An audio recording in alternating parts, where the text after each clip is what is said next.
Hey, Thank, Karine, thanks for having me. thank you for spending time hopping on and having a chat with me and My sharing your pleasure. experiences with the mummies who will be watching the show. Thank you, thank you, thank you. And then, Right, so first of all, thanks for having me, Karine. I've seen this show, right, come on for quite a while already, and mostly it's been mummies or ladies. So yes, really honored to be the daddy on the show, right? For Father's Day, right, which is coming sometime in June, right? yes. So I'm a business owner, right? I'm a consultant and coach for businesses and individuals in the fitness, health, and wellness space. Right, so when people think fitness, health, wellness, they think of it as a single industry, right? But fitness, health, and wellness are actually three separate domains requiring different expert knowledge.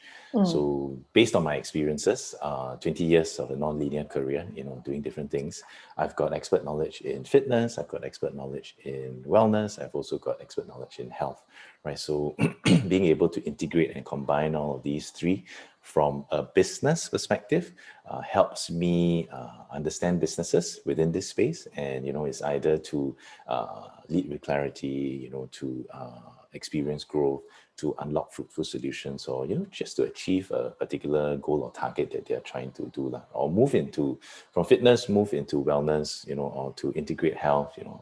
That's what I've been doing. Different verticals, right? I've got a couple of clients right now, from tech to insurance to real estate to mm, healthcare.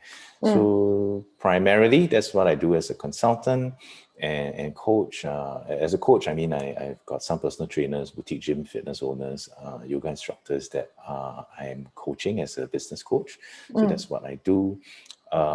My secondary revenue was supposed to be doing master classes and workshops, Right. but with the mini circuit breaker and all these things that have been going online, that Disrupting, actually now yeah, yeah, is yeah. taking a greater time, or focus for me. So I've created a couple of frameworks.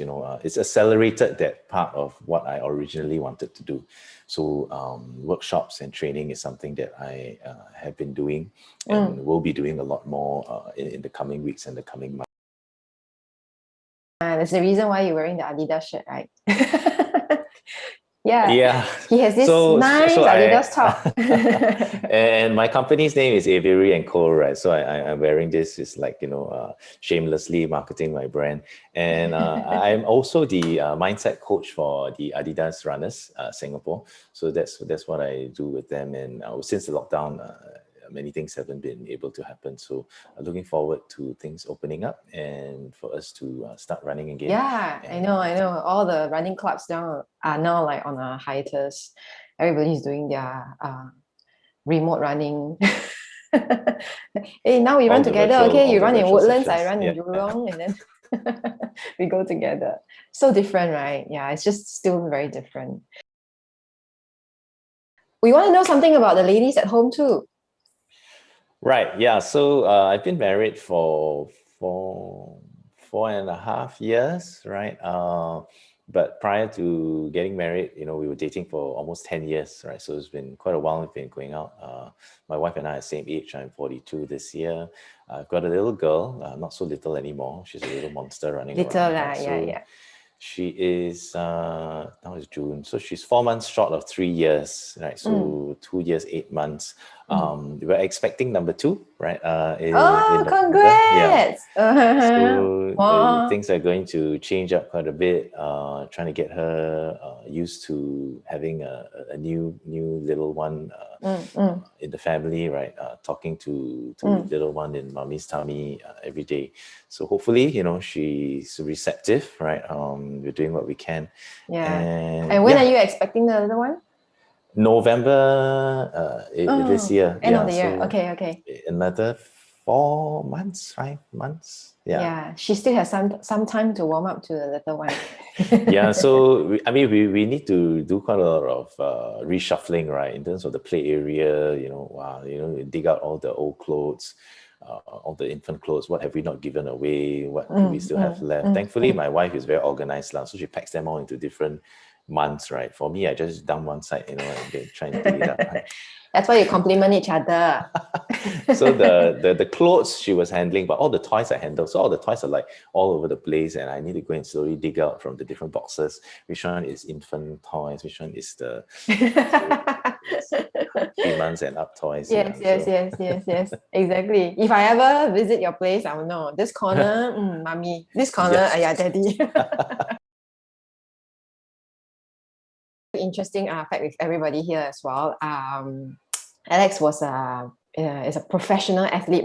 What was like? I can use was, right? Was a yeah. professional athlete representing Singapore. I mean, this is is an interesting fact because it's not every day you get to speak to someone who represents Singapore, right? So maybe you can tell us more about that as well. Yeah, I mean, this was a super long time ago, right? It was like Super. circa 2000, right?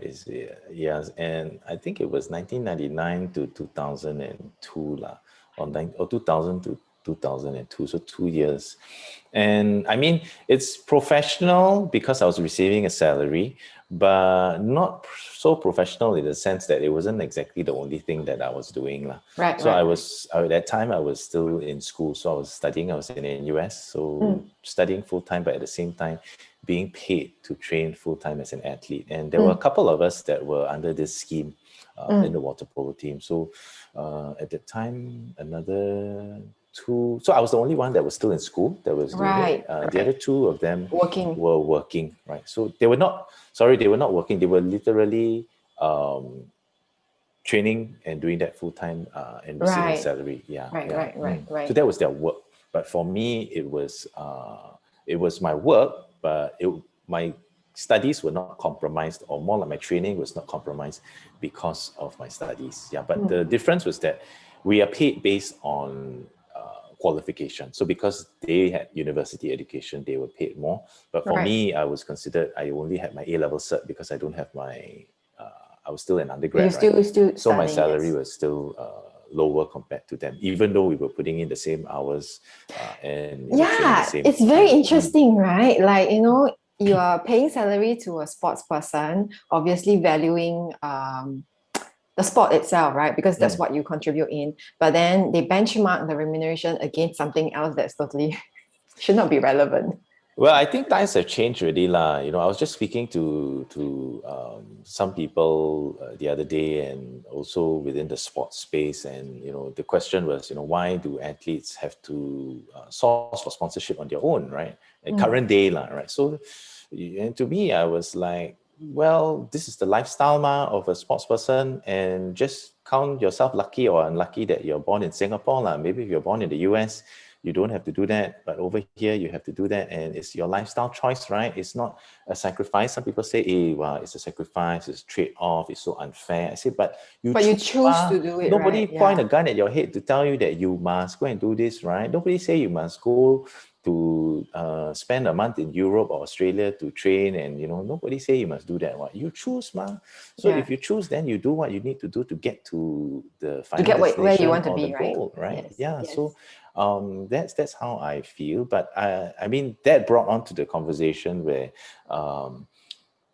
how much should athletes be paid if they were to be doing it, right? And why are they paid so little, right? And then, of course, the question also came out where, I mean, I pushed the question out to say that, yeah, somebody that's been training for, representing for 5 years, and someone that's a fresh person, maybe the salary is the same, so the progression is not there, right? So, but this is not a question that this is a question we can ask, but it's not something that we can make a decision on, right? Because we Yes. don't know what Yes. are the HR policies at Sport SG and how they make such decisions. So it's more of like an ecosystem issue or a policy issue where ministry or government needs to decide. Yeah. So I don't think we're in any position. So they wanted me to comment, right? I say, no comment, I even can give you how I feel, but I don't think that I'm in a position to tell them what is the right thing to do, right? Yes. And it's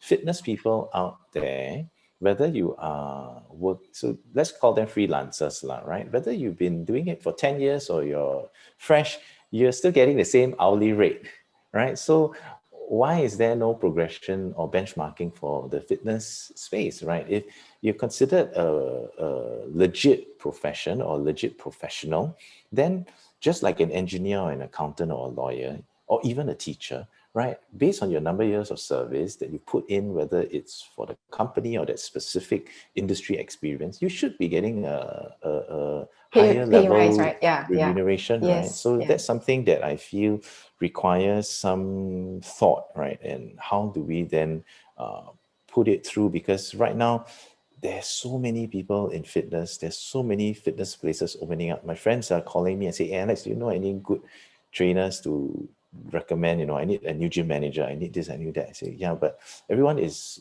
already with somebody, right? They will not want to move, right? So I miss, the yeah. demand is there, but the supply is not there. We need more people or young people to come out to take on these roles, but they don't want to come out because of that stigma, right? Where, wow, if I do this, I must eventually be a gym owner. I must eventually own my own studio. But that's not the only path that you can take, right? So, who is out there telling these people what is the career direction that they can follow? That's hopefully something that I can do with certain, workshops that I might be able to arrange and even do like a podcast or whatever to educate. I think it's important to educate. Yeah, that would be interesting, really. I mean, honestly, asking, couple of years working at a gym, being the gym manager or whatever, there's so much to learn. Right? And if for someone who is young, honestly, that's much better than I'd say. And I wouldn't say better, but then there's definitely very different things you can learn as opposed to sitting in a desk-bound job. Well, Very different for things. sure, right? Yeah, And it's yeah. also depends on, I guess, what the individual wants, what the individual needs.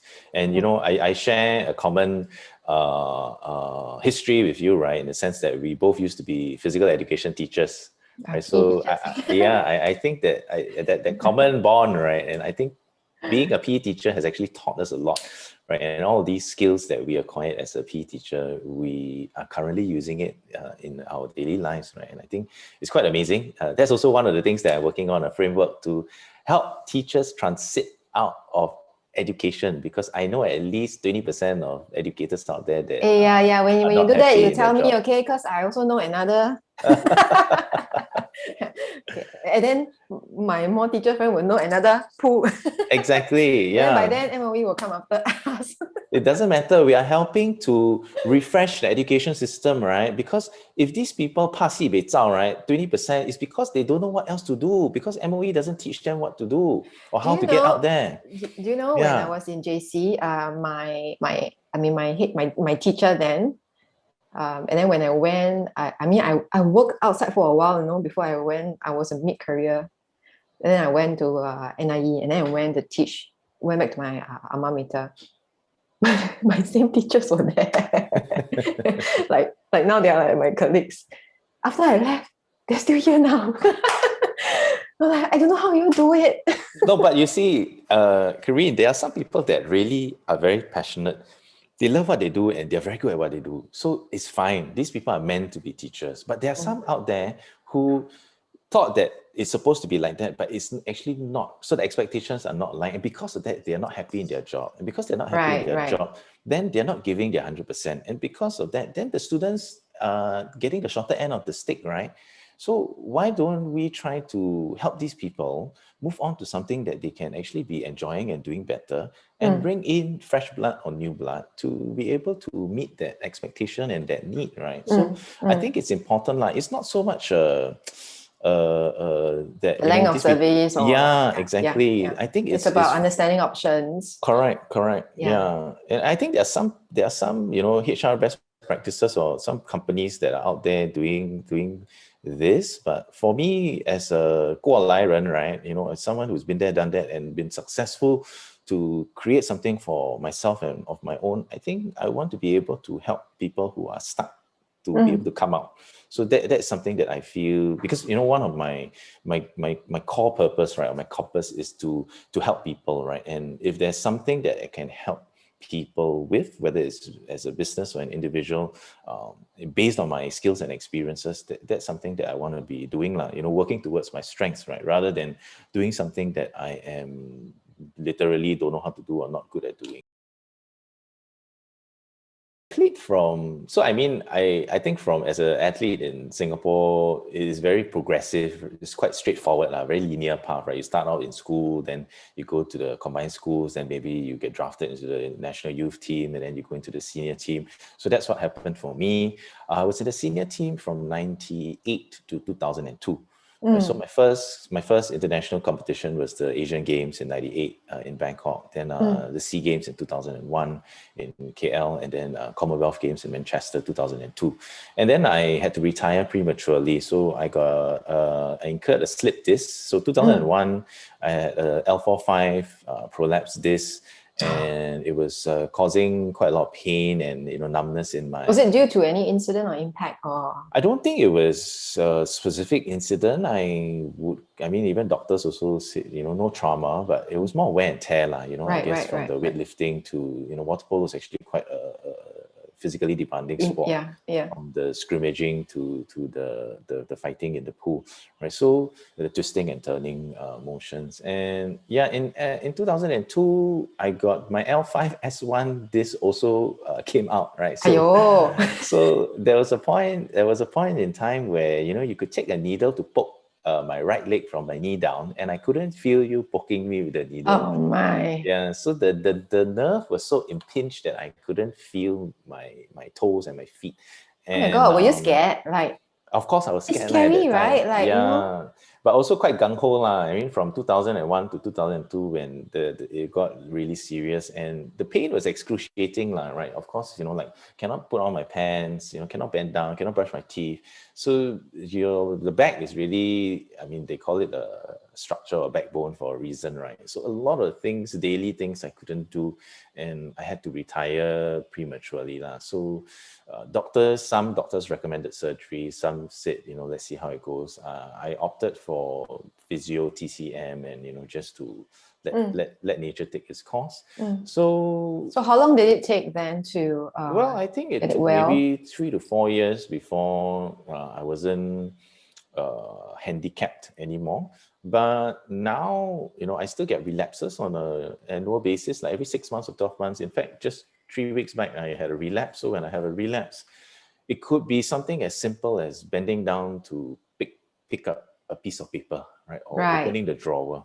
But this time around, it was mopping, right? But I mop the house every day, not every day, every week, right? So suddenly it just happened, right? And we're not judging you. Why must you? Yeah, so it's like something so simple, so ideal, right? And anyway, I normally out for anything. In my younger days, I'll be out for 3-4 days, then I'll be back. As I got older, I would be out for a week. And my worst, I was out for 2 weeks. So this time around, I was out for 5 days. And I think in the last 3-4 years, I actually do prehab, right? So we don't call it rehab, right? We call it prehab. So I do a lot of multi-plane exercises, a lot of core work. And I know what I should do, what I shouldn't do. So all of this actually prepares for if and when it happens again. Whether it's mopping the floor, doing a deadlift or whatever, I know that the prehab actually then aids me in the recovery. So if I don't have the prehab, maybe I take 2 weeks. But if I have the prehab, I'll be back in 3 days or 6 days, that kind of thing. So that's how I live my life right now. And a lot of people say, hey, wow, you go gym every day. I say, no lah, now just to push up, pull up. There's a lot of body weight exercises. I don't do weights anymore. I haven't done weights in years, right? So, yes. And they say, then how do you say? I think the years of playing water polo actually helped to build the frame, right? So yes, the baseline fitness. When the frame is there, once I engage in any form of physical activity or body weight exercises, the frame comes out a lot easily lah. Of course, there's a dead board, no more 6-pack or 8-pack, but I mean at this age, is that the priority, right? Not motivated by that anymore.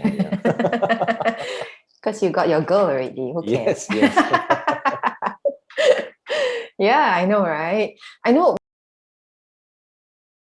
I can imagine it must have been a very difficult few years. Because as a professional athlete, right, the motivation to perform well, perform at that kind of level of excellence, it has been in you since, I know, secondary school days. Yes. Right? So that kind of mindset, and what activity and what excellence in performances has already been drilled in so deeply. And then to now be able to now having to transit to another stage, right? How difficult was it? I think for me it was the initial stage was, of course, I want to get better, lah, right? And at I don't think at any one point I was thinking that I want to get back to doing it, because it was irreversible damage kind of injury, Right. right? Yes. Yeah. So I mean, I shut myself off water polo for I think a good 2 or 3 years. So I totally, wasn't involved in it, and it was only in two. So when I was in NIE in 2004, so 2 years, 2 years after the injury, 2004, when I was in NIE, NTU was looking for a water polo coach, right? So they knew that I was in NIE. So they said, hey, can you come and coach us? So I said, oh, sure. So suddenly I got back into the sport, and But coach, I became a player coach as well. And then I oh, realized that, right, hey, I right. still can play, right? So then, so 2004, 2005, I played IVP. We actually did fairly well in the finals. So The varsity levels, yeah. we met SMU in the finals, and at the time NTU we only had one national player, but in the SMU team had five national players, right? But we were in the finals and we lost them only by one goal, right? So it was quite a Still an achievement, yeah. major achievement for us as the underdogs, and for me as a coach, lah, right? Yes, So yes. and then in 2000, it was 2004, 2005, and 2006, I actually tried to make a comeback to the national team. Right, so I was going through a difficult period in my life in 2006. I was going through a divorce, right? So I've been previously married, Right. first marriage. I was going through a divorce, and I needed something to pull me out of the abyss, lah. So Right. something that would help me either emotionally as well as mentally focus on something else, right? So it Yes. started out as just go back and spend my time, but then why not I try for the 2007 SEA Games? So I trained with the squad for 2 years, went on multiple training trips and competitions to prepare. And I Right. was the last person to be cut from the squad, right? So normally they would choose 13 so 3 months prior to the games, they'll choose 13. So I was the number 14 guy to be cut. Right. But it was good, because, I was training with the younger boys, getting to know these guys some who were in the when I was training Youth them. team, right? And some of them were my students, when they were in junior college. Mm. So definitely good time. And I think that, having been, you mentioned, water polo was a part of my life, from teenage years. So going back to that, my passion, my love, really helped to pull me out of that dark time. Without it, I think I don't know where I would be or would have been. So for me, sport definitely has played a pivotal role in my mindset. Entire life. In different the way stages that I of make your my decisions. Exactly. Yeah. So then after that, you didn't make the cut for that one, but you didn't try again. No, I didn't. In seven, I didn't try again. I mean, at that time, I was juggling work, right, as well as training, and I guess it was more of let's move on to the next phase, lah. Yeah. Yeah, it makes so much sense. But at least that 2 years of training it helped you to gather yourself again, Exactly. Yeah. bring in the So new focus and energy it again. sort of like met the need. I guess the need was for me to find myself again and to really realize that, hey, water polo is my life. Almost, to say that, right? And it didn't matter whether I guess if I had qualified or made the team, that would have been a bonus. If I had won another gold medal, that would have been the icing on the cake, lah. But then at this point, does it matter? I think the relationships that I built along the way with the team, as well as the experiences through the trading and all that, I think that one priceless, lah. Money cannot buy. Yeah, exactly. So what exercises do you dig now, other than the prehab and a little bit of movement? Or generally every day is like that? Yeah, so I try to run 2 to 3 times a week. And when I run, I don't run a lot. Like this morning, I did 3K. 3 Right. km is 20 minutes. My pace is Mm-hmm. not very fast. On longer days, it's like 6 km. So that's double the distance. And I don't Yeah. run very fast. So it's like a 6:30, 6 minute kind of pace, right? But I also throw in the 2 to 3 times of the prehab work. So Mm-hmm. I wouldn't call it high intensity because if I look at my heart rate, it's not exactly high intensity. So and the Mm-hmm. pace is okay. It's more of like an aerobic Yeah. heart rate zone. Right. And it's really to move lor, to get movement going, right? So it's a Mm. variation of upper body to lower body, pushing, pulling kind of movements, and Yes, yes, multi-plane. yes. Yeah, so that's what I focus on. As long as I'm doing something for 20 to 30 minutes, I see what I'm inspired by to do on that day. Sometimes, it's a no-brainer. It's the same stuff. Sometimes it's, what I see on different social media And then you will handles. try, right? Yeah, and then I try, that kind of thing, right? So, Yes. but, nothing too fancy, not doing muscle ups and, levers here and there. That's not my Or creating objective. some new PBs. Yeah, that's not my goal or my objective. So I think being able to move, being active, and breaking that sweat. I like to do it in the morning because I believe in getting my morning sun. So I one of my previous businesses was in red light therapy. So and I believe in the benefits of the far as well as near infrared light, which we can get Yes. from the sun. Yeah. And this is free from the sun in the morning with the morning sun. So I Yes. when I exercise or when I run, it's in the sun lah. But before 9 a.m., sometimes anything from 7:30 to 9 The a.m. nine. That's Yeah. that's my time of work lah. Yeah. That's morning PE in JC too. Yeah lah. That window. After that, too hot Correct. already. Everybody go hide. Yeah, I know, I know. I mean, it's the same, right? For me as well. But especially after you with your girl, right?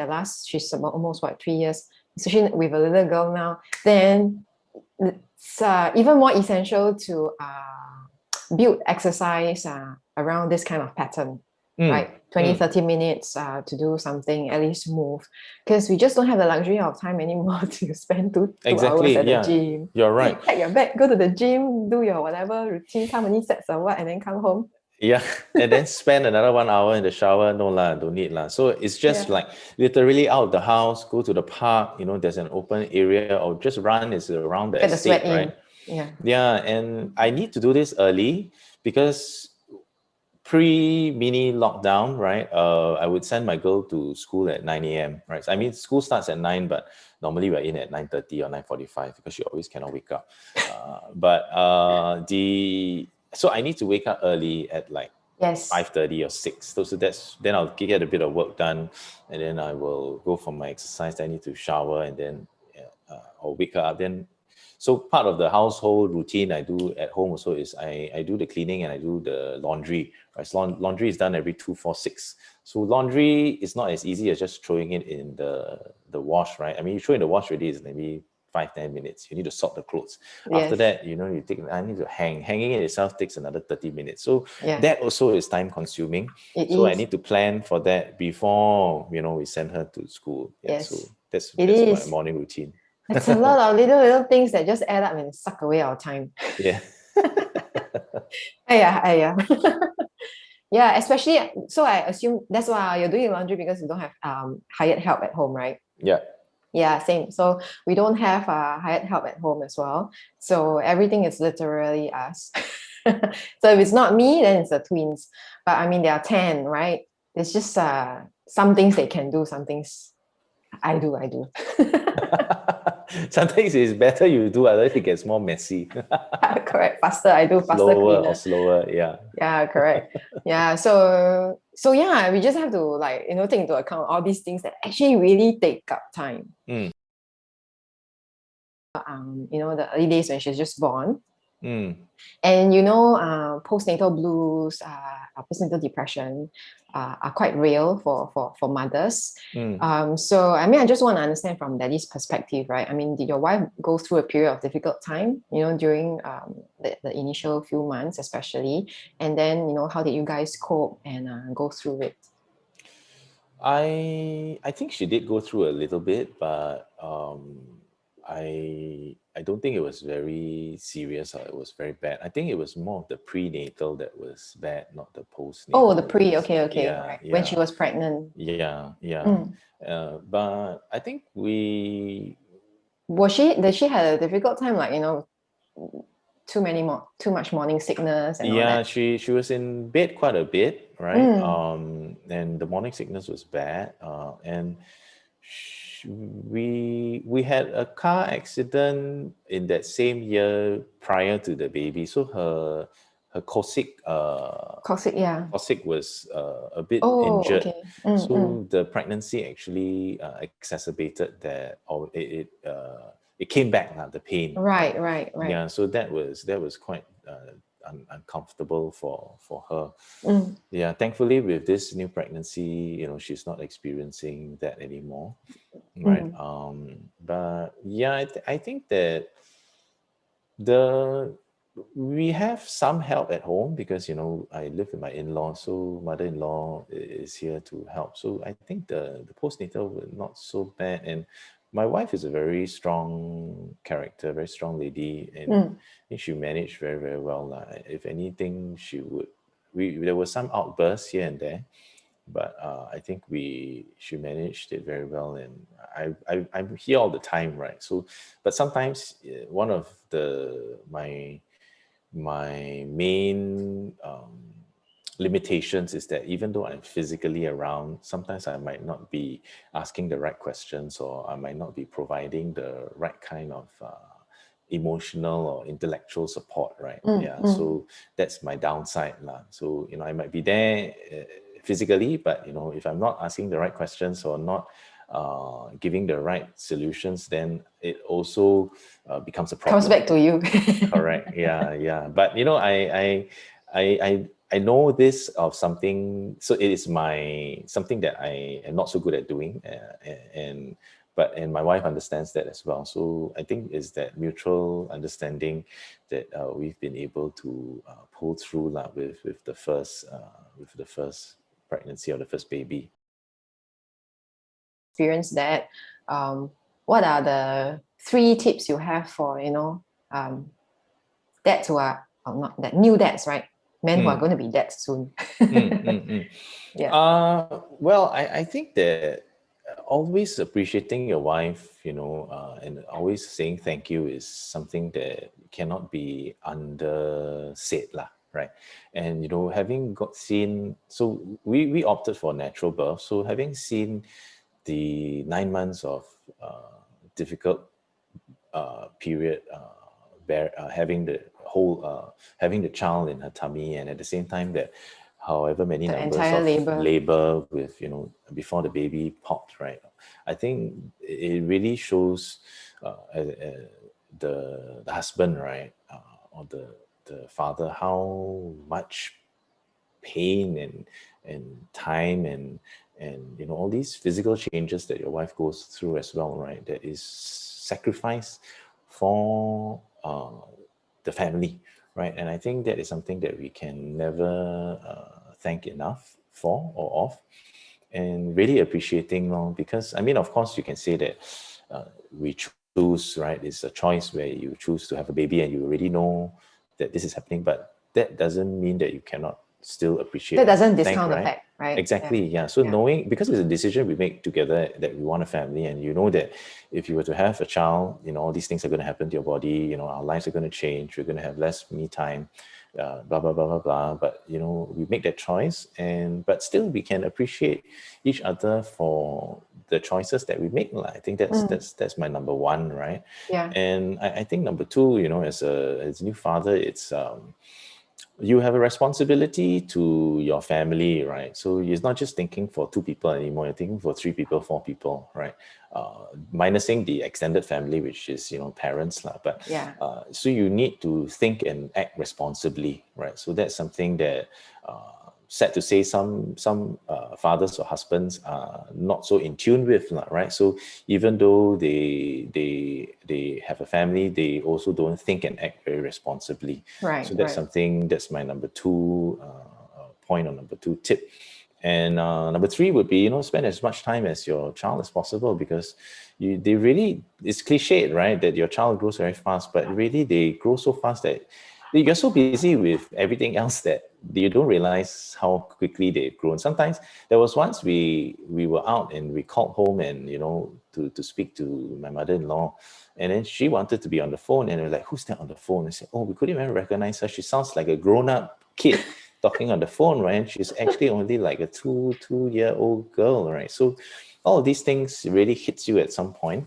But if you ask the question, or do I remember how my child was or how she was as a kid, I really only remember much that when she was out, carrying her in my arms and putting her on my chest, that moment was quite magical. That's something if you ask me, I remember the most. But in terms of the diaper changing, the late nights and whatever, I don't really remember much of those. Yeah. Because you also have daddy amnesia. It's like, people say moms have all this mommy amnesia. That's why they have number 2, number 3, number 4. And then when they repeat the cycle, they say, oh my God, why did I do this to myself again?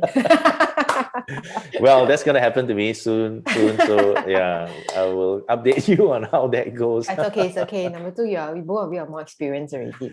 Yeah. Yeah, first one, she had like, all these physical pains and all that, right? So luckily this one was like, touch wood. So I hope she enjoys this this entire pregnancy journey.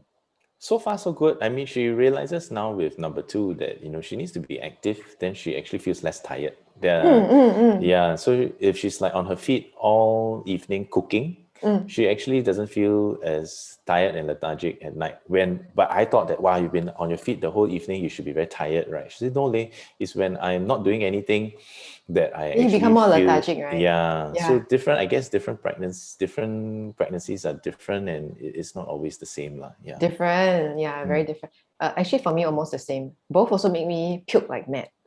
So annoying, these 3 kids. I'm going to demand a lot of salary from them. Yeah, so yeah, say mine, almost the same, like puke. Actually, yeah, so whatever I can remember of my pregnancy is really just puking and puking. Yeah, but it's also very long apart, right? 8 years apart from was it 9 years between 9, yeah, they were between 9, they were your 9 twins when and your current he was baby? born. Yes, correct. So yeah, but yeah, thank goodness. So I mean, I always tell people those were dark days. Husband, I mean, since you're going to have number 2 soon, right? So then as a husband, what would you say are the 3 most important factors, to maintaining the relationship between, yourself and your wife? Well, I think number 1 advice still holds true, right? Which is always the thank you, appreciate. right? Yeah, Appreciating. always appreciate Yes. and say thank you. That's one. Second thing is, blocking out time to spend with your wife. I think the same way we block out time to have a meeting, we block out time to have lunch, we block out time to go for a run. I think we can block out time to spend time with your spouse, right? Wife, whether it's lunch or maybe it's a walk in the park or it's just watching TV or whatever, right? So I think it's important to block out specific time to Is she do as that. active as you? I mean, with being a mother to this little monster at home, I think she's already very active. Full on activity. Yeah. So, but in terms of physical fitness activity, she's not as active as me, lah. Yeah. So I think for her, we are looking forward to going into a new routine where when number 2 comes, then we can get back into some form of routine, and I think she'll be able to get more sensing of what she can do or what she cannot do. Of course, we also understand and know that it's also very fluid, right? Yeah. But right now I think there's just too many things to handle, too many it's not a priority for her. Yeah. Yes. Yeah, exactly. Yeah, because I was going to say that if she does, then actually going on runs together is also like date runs, right? Like also, I mean, can be like, kill 2 birds with 1 stone. Yeah, that's definitely not something that she likes to do, run. Yeah. Yeah. So then the last tip. Last it would be I plan and make decisions together lah. So I think a lot of the time, sometimes I mean, I've been guilty of that myself. I will make a decision because I think that it's good for the family, right? But in actual fact, it could have been discussed before the decision was made. Or sometimes it's just the way that it's communicated, right? So Right. maybe I see that this something is nice, I want to buy it, and you know, the my opening statement is, hey, I'm going to buy this, right? As opposed to, hey, you know, what do you think of this? I saw it, and you know, well, I'd like to get your opinion, right? So that opposed to, hey, I like this, I'm going to buy it. So it's like I already made the decision, right? What for you ask me, right? As opposed to, hey, you know, this is really cool. Shall we get it? You know, what do you think about it, right? So that is planning and making decisions together. And this is just a simple example, right? It could even be more like, you know, the child's Involving the education. kid, right? Yeah, child's education, you know, which insurance policy to buy, where shall we go for holiday? Of course, holidays now out of the question, but you know, that kind of thing, I think it's important to make such decisions together, even though don't feel or think that your wife is too busy with mothering that she has no time, because I think she also wants some time to think about things like that. It's just that you need to be the one to maybe initiate the conversation. Initiate the conversation. Exactly. So then you're a coach, you're a consultant, speaker, podcast host also. Oh, so many things. Yes.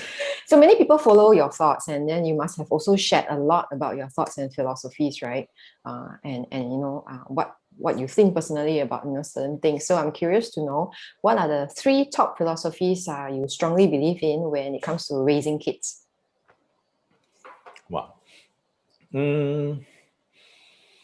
I think that parents need to lead by example, lah, right? So model the way. If you want your child to say thank you, if you want your child to respect the way that they speak to you, then you also need to respect when you speak to your parents, and likewise, whether it's to the whatever, right, or to each other.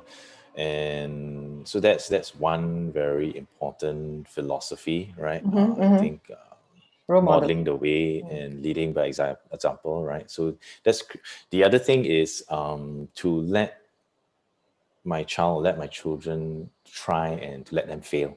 So I want to let them try, I want to let them fail, but I must ensure that they need to be in a very safe environment, lah, right? So whether it's to climb the steps, or whether it's to let's say attempt to jump or whatever, right? Yeah, that kind of thing, right?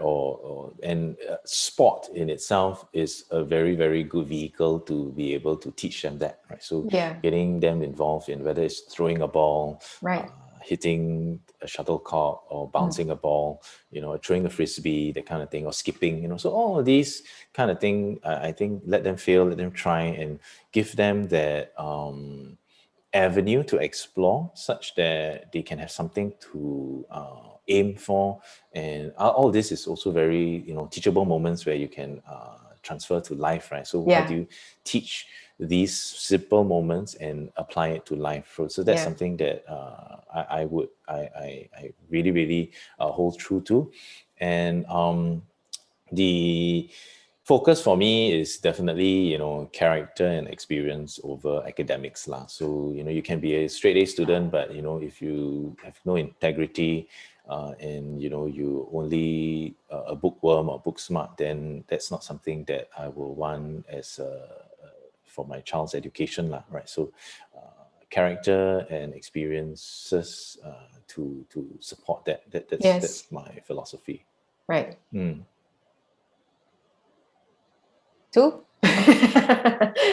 It's okay. So giving them that's the 3 already, allowance. There you got 3. Yeah.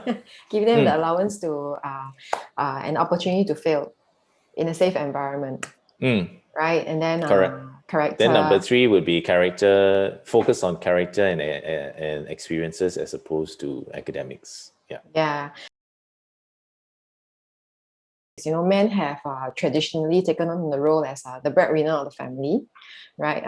Meaning, they undertake the more masculine role, work and work and work, focus on work, bring back bread, very minimal involvement with work. I mean, if you look at our father's generation and our grandfather's generation. However, these days we're beginning to see a lot more men and daddies, doing things differently, being more hands-on and involved in raising the kids, right? Especially yourself also. I mean, you can see that. And I really applaud that because honestly, I think it's not as easy as what people think it is.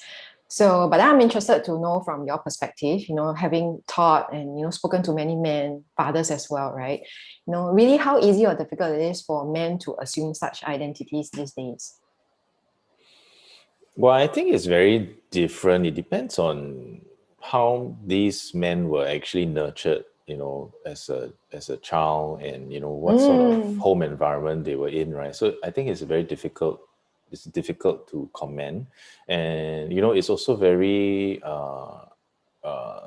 ethnic and race dependent, right? So different race would raise differently, and nowadays we've got a very international or not say audience, but international circle of friends or citizenship in Singapore, right? So because of the mix of cultures, it's also very different, that people were brought up. So hard to say, right? And also the different social circles that you are within. I mean, chances are, if you are in a social circle where the fathers are more hands-on, if you are a father that is more hands-on, chances are you would be in a social circle where fathers are more hands-on, right? And if you're a father that's more hands-off, then chances are you will be in a social circle where the fathers are more hands-off, right? So that makes sense, yes. You would be mixing with your own type of people, right? Or your own tribe, right? So a bit hard to comment or say though, although because I'm a involved father, so I'm in circle of fathers which are fairly involved, and therefore I don't know the percentage of people. I cannot comment on the percentage of people that are involved or not involved, and I don't even know if there are stats, right, to say that now in the year 2021 there are more fathers who are more involved than fathers that are not involved. So it's a bit hard to say though. Yeah. Yeah, I understand where you're coming from. It is hard to pinpoint down, like, what do you mean by involved, or how involved is involved, right? Even that definition. Correct. Yeah. Yeah, that's very true. That's a good point. Yeah, I mean, but we do see a lot more. But I mean, honestly, we do see a lot more. Daddies joining in little kids activities and all those things, as opposed to previous even like when my twins were small, right? Not as much as well, but these days, wow, so many. And actually, I get very amazed by when I see, like, daddies bring the little girls go one by one to the pool or that kind of thing. We seldom see that last time. Right. So I guess maybe that's a good thing, right? Just observations, honestly. I mean, unless some social scientist is interested in doing this, coming out with this research, or well, it could be societal norms. Mm. Yeah, it could be societal norms, or it could just be, I don't know, fathers feeling like they need to be more involved now. I don't know. I really don't know. Like, yeah. Or no answer to maybe the they have more question. confidence to be as well. Maybe, yeah. Maybe previously there was a social stigma. Now there isn't a social stigma. Yeah. Yeah, possibly. Then, as women or wives, do to help support our men to assume such roles, or to create this more opportunities to be more involved with raising the kids. Well, I think that a good shift could start from mothers or wives to then understand or to establish that parenting is not the role of a mother alone, lah, right? So if the mother has that mindset to start with, then and that's communicated clearly and effectively, then the father can then assume that role more readily, as opposed to the mother expecting a certain thing that what the father's supposed to do, and then the father doesn't know what he expects. So it's aligning expectation. Yeah. So it's Yeah. first of all understanding that raising a child or raising children is requires a father and mother. I mean, provided the family is Complete. Yeah. complete, right? And establishing the expectation on what each person is supposed to do with that role. Yeah, I think that is important. Sometimes maybe the men just don't know how to kickstart the conversation. So because Right. the women or the mother already knows what needs to be done, Right. then she can be the one to kickstart the conversation, right? So Yes. the men need not always need to take the lead to that extent, you know. You mentioned earlier about, you know, being the breadwinner. So that's one, and yeah, actually I think that's the key thing, so understanding that that parenting is both supposed to involve mother and father, and having clear expectations set out, and, you know, communicate, you know, having those Communicate. Yeah. conversations, Yeah. you know, and then you'll be able to raise the child well together. Yeah, absolutely. So then the last question: if you were the Minister of Education, just taken over Mr. Chan, there's no limit, no resources. Is there anything you would change or implement in Singapore? Wow, this is a super tough question. Imagination Because, run wild. yeah, you're talking about, you know, from And then we were teachers policy, before, right? policy level, You're the boss now. ecosystem level. Well, I don't think that I have a there. I mean, there are so many areas, right? So from a policy level to school leadership to parents to, you know, a child or student.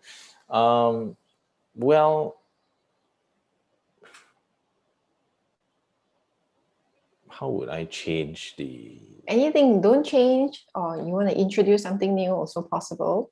education landscape? Well, you know, I feel that, you know, my mindset or my philosophy of parenting or education might not be similar to, I don't know how many percent, you know, it could be 20% that think like me. So if more people could have this mindset, you know, so how to, as a minister, how can we then have more education or more activities to be able to shift, right, the focus to more values or virtues-based education, and at the same time, of course, this has to be top down, right? So from ministry, then to the schools, and then to the parents, and then to the child, right? So I think that would definitely build a more resilient population, you know, and a more maybe even creative, you know, workforce. I'm not sure, right? So and of course, you know, using sport as the vehicle to be able to achieve that, I think that would be wonderful lah. Yeah. So don't take away PE, Yeah, for sure. for sure. You know, I'm not sure if you experienced the same. I don't know when you left TJ, but over the years when I was in AJ, as we did NAFA over the years, we get more and more kids who can't jump, Yeah. who can't, especially jump especially the jump. But I would say, yeah, more and more kids who can't meet the basic requirements. So yeah, I'm Because not sure if you experienced the same they're as well. sitting on their bums all day and not doing anything. Their hamstring, you know, don't have that elasticity, right, to be able to propel them forward. Yeah. Yeah, I mean, basically, so then when I was a teacher, I'll just tell them, hey, you never jump longkang when you're young, is that? Teacher, what is longkang? Now the longkang all very big, you know, it's the park connector. You cannot jump Yeah. across one. Correct. No, I mean, back then, right, then they asked me, teacher, what is longkang? Ayo, really, I don't want to cry or not.